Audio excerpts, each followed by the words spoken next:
Well, the clock is ticking on Capitol Hill as senators scramble to hash through the massive spending and tax bill.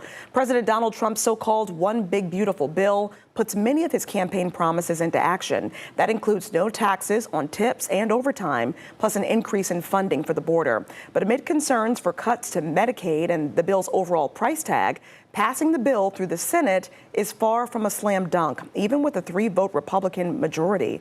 ABC's Christiane Cordero has the latest from Washington. It's a marathon day on Capitol Hill as President Trump's loyalists sprint towards the 4th of July, the self-imposed deadline to pass the massive tax and spending bill. Clerk will call the roll. Ms. Alsobrooks.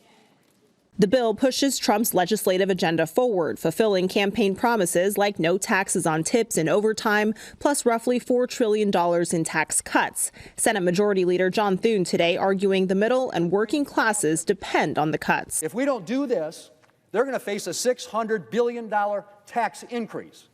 That's what we're talking about. To pay for the tax cuts, the bill takes big slashes to Medicaid. According to the nonpartisan Congressional Budget Office, the latest version of the bill could strip health insurance coverage from more than 11 million Americans over the next decade. It's outrageous, cutting people's health care, causing people to get sicker and to even die, just to give tax breaks to billionaires. As for the price tag, the CBO estimates over the next decade the bill will add at least $3.3 trillion to the national debt, drawing criticism from some fiscally conservative Republicans. Maybe we have to judge the effects of the big, not so beautiful bill by looking at what happens to the debt next year.